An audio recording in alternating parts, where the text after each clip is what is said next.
পুরুষ যদি দেহের পাগল হইতো তাহলে তার প্রিয় মানুষের জন্য 10 টাকার সিগারেট কিনা কলজা পুড়তো না। সবাই বলে সিগারেট খাইলে কলজা পুড়া যায়, আর পুরুষের যখন কলজা পুড়া যায় তখনই সে সিগারেট খায়। মানুষের শরীরে সবচাইতে দামি জিনিস হলো তার হৃদয়। আমি তোমাকে সেই হৃদয়ে রাখছিলাম, কিন্তু আমার জানা ছিল না তোমাকে হৃদয়ে রাখার আগে আমার ব্যাংক ভর্তি টাকা রাখা লাগতো।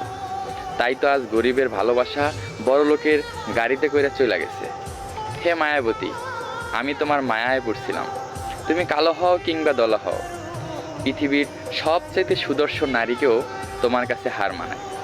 লেখক বুঝি তাই লেখা গেছে যে জীবনে যে যাকে প্রেম শিখায় তার সাথে কখনোই সংসার করা হয় না। তুমি আমার ভালোবাসার তুলনা করতে এসো না। তোমাকে আমি অন্য পুরুষের কাছে সুখী দেখেও আমি সুখে আছি। তুমি হয়তো বা ভাবতে পারো তোমাকে সুখী দেখে আমি কিভাবে সুখে থাকি, কারণ পুরুষ চায় সবসময় তার প্রিয় মানুষটা সুখে থাকুক।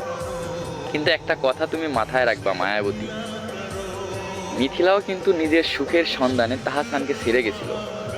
মিথিলা কিন্তু সুখ পায় নাই, তাহসান কিন্তু ঠিকই সেই সুখের সন্ধান পাইছে। জীবনে ধৈর্য ধরতে শিখো, ছোট ছোট ভুলগুলা শুধরিয়ে নাও।